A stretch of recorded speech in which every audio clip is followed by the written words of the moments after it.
Yeah. But I have a way of rolling cables that drives every like, trained Yep. sound tech absolutely bonkers. I learned this method. My kids weren't born yet, so it must have been 30 years ago. What is your method? I learned it from a guy, and I still have the cables that I was using back then. What I do is I fold them like sheets. No, and then do you tie them together in the middle? And then I tie it in a knot. Yep, I go end to end. So I take both ends of a cable, two ends, and I stretch it out, and then now there's another end, and you put that end together, and I keep doing that just like you would fold sheets until there's just enough left to tie in one knot, one big sort of loose knot. And there's two great parts about this. Number one, the cables last forever. Number two is when you take those cables and you throw them in buckets like most bands have, you can grab them out of those buckets a week later at the next gig or a night later at the next gig. 10 years later. It is not Rat's Nestian anymore. It's like everything's right like you need it. You unroll it. And sure, you can do the same thing with the over-under proper technique of rolling cables. There's two problems I have with that. Number one, trying to teach people that technique is impossible, and getting them to adhere to it because they have to do it perfectly. Otherwise, they have to start over. And at 2 a.m, no.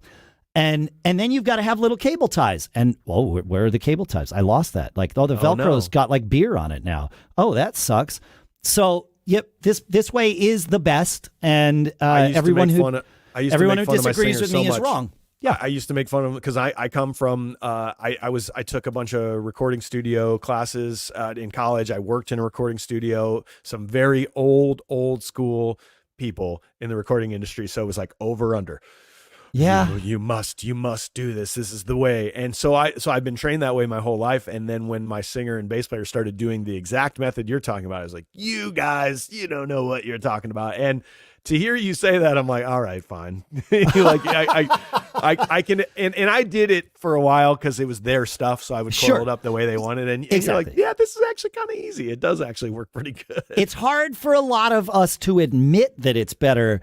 We know that it's better long before we admit it. And that I definitely went through the same thing. It was just like 30 years ago because that when I was taught, my friend Ron Marks showed me. I'm like, no. And he's like, okay. he's like, here's the thing. Give it like 3 months and you'll see. You'll be packing up at a gig and you will start using this method because it's better. And he was right. He was right. Yeah. Yep. And you know what? That is part of living a fulfilling life, and being a good musician is being willing to take new advice. Yes. Because the way you do it is not necessarily the best way, even though you think it is. It's a fine way. Yes. Right. It's a fine way, but be open to people that say, hey, you know what? You really need to use a modeler for these next couple runs of shows. You can't bring your amp. And I know that doesn't feel right. Same thing. You need to start using cymbal shields. But it looks dumb. But we need you to do it. And same thing, coiling the cable correctly. Like, I know you've known it this way, but try it this way. There's also another way. Try it this way. See what you think. And really, just to be clear, there's nothing functionally wrong with the over-under method. Like, it's time-tested. It works. The cables also last a very long time.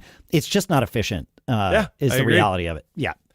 To circle back on that, my drum tech is over the moon with the idea of what I'm trying to help condense his time into with this new loom. So look, Pro Audio LA, they're a great company. You guys will love it if you're looking for some custom snake options. That's great.